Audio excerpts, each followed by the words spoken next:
imagination is wonderful and good. Wonderful and good. You're my inspiration beyond all explanation. You're wonderful and good. You're wonderful and good. Everything you created with your imagination is wonderful and good. Wonderful and good. You're my inspiration beyond all explanation. You're wonderful and good. You're wonderful and good. I just wanna thank you 'cause everything you made is so beautiful. Every single star and every beat of my heart, and it's beautiful. I just wanna thank you 'cause everything you made is so beautiful. Every single star and every beat of my heart, and it's beautiful.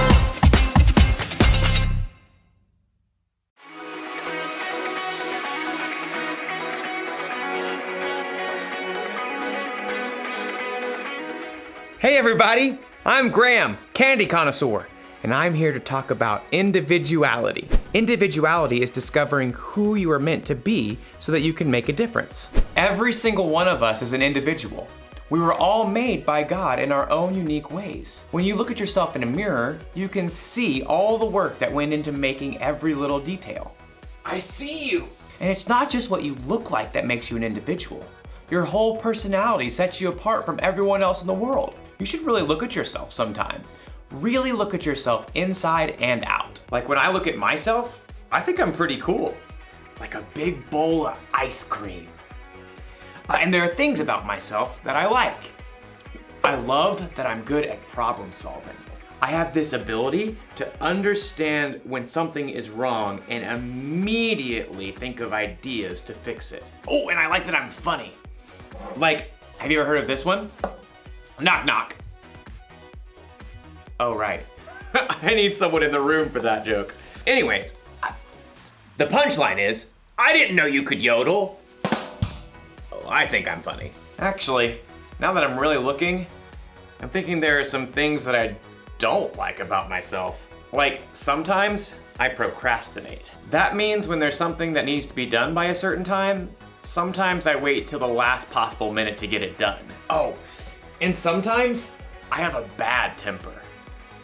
When someone disagrees with me about certain things, I can get really angry really fast. And sometimes, not all the time, but sometimes I can be really selfish. There. A little cool, a little gross, and a lot messy. That's how I can see myself sometimes. Maybe you see yourself that way. Well, after today's story, you might discover that there's a whole new way to see yourself. Yeah, right. Like I'm really gonna eat that. See? I'm funny. The Bible. It's 66 books of history, stories, letters, and poetry that fit together to form God's one big story. The epic adventure of how He created us and loves us so much that He made a way to rescue us. As we travel through the Bible, from Genesis to Revelation, we discover people who met God and found their lives changed forever. Now, for an amazing story. Inspired by the book of Matthew, chapter 9, verses 9 through 13. Everyone in the shore town of Capernaum knew who Matthew was. You may also call me Levi. But few people actually liked him. Well, that's rude. Truth is, Matthew had put himself in an awkward situation. He was Jewish, like his relatives and friends, but he chose to work for the hated Roman government. Just trying to make a living. Matthew was a tax collector for the Romans, and tax collectors were known to lie about the amount of money people owed. 5 gold pieces. But it was only 3 last year. 5, and not a shekel less. After collecting money, the tax collectors would keep the extra for themselves. Many of them grew rich by robbing the poorest people in their towns. In fact, tax collectors and sinners were considered to be the same thing. Hey, I work hard. But no matter how hard Matthew tried to polish his own image, Deep down, he knew how others saw him. He heard their whispers as he crossed to the other side of the street to pass his booth. I do not know how that man sleeps at night. He's the worst, doing the Romans' dirty work. But one day, the crowds of Capernaum were full of different news. Did you hear about Jesus of Nazareth? The rabbi? He's not only a teacher. This morning, he made a lame man walk. That's just talk. My son was there. He saw it with his own eyes. The whole city was ablaze with the story, and even Matthew, who was tucked away in his tax collector's booth, was fascinated. Maybe the man just had a limp or something? Oh no, this Jesus has real power. He cares about people. Well, maybe. Anyhow, you owe 3 gold pieces. 3? How are we supposed to eat for the rest of the season? Take it up with the governor. I'm just doing my job. I bet Jesus would have something to say to you. Next. Within a short time, the market became even more crowded. Jesus! Jesus is coming this way! From his booth, Matthew craned to see. Though he was curious, deep down, he had to admit that no rabbi would have kind words for him. I'm a fool. Even my own people hate me. Suddenly, the crowds parted. Just down the street, Matthew could see a tall man with a rugged face and piercing eyes. A group of common fishermen followed at his heels. It's Jesus. Matthew watched, waiting for the rabbi to pass him by.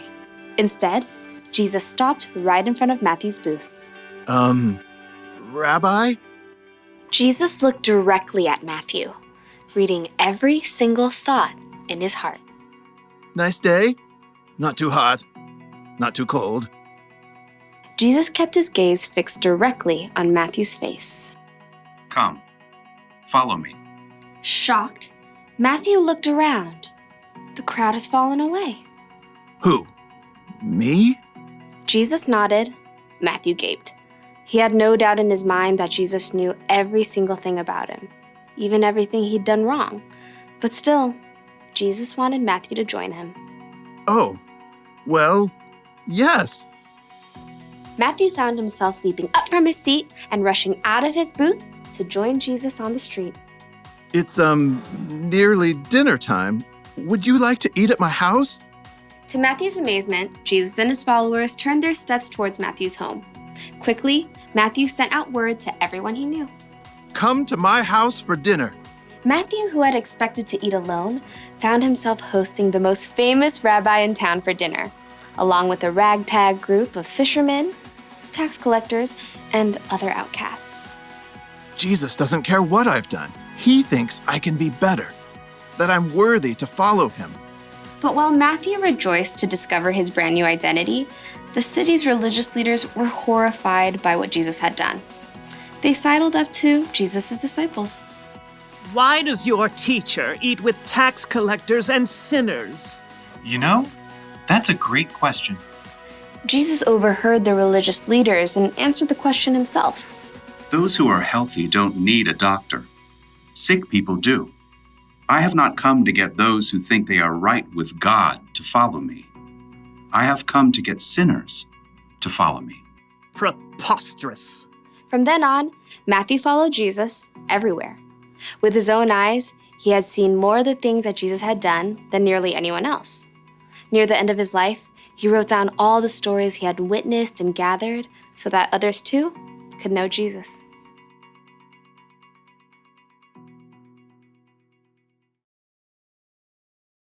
Before he was one of Jesus' disciples, Matthew was a tax collector. Tax collectors were kind of known for cheating people out of their money. Other people would have called Matthew a sinner, and it would have been true. Matthew, like everyone else in the world, sinned, which means he did things that God wouldn't want him to do. I wonder if Matthew saw himself this way. A little gross, a little messy. He might have felt ashamed, even worthless. But then something happened. He met Jesus. Jesus chose Matthew to follow him, even though Matthew sometimes did things he shouldn't. Even though he was a sinner, Jesus wants you to follow him too. He wants you to know him and trust him. And it doesn't matter what you've done or how you see yourself. When Jesus died on the cross, He took the punishment for your sins. You are forgiven, and He loves you just as you are, mess and all. It's almost like when Jesus looks at you, He sees through the mess. He sees past your mistakes. He sees the individual you that God created. When you believe in and follow Jesus, it can help you see yourself through His eyes.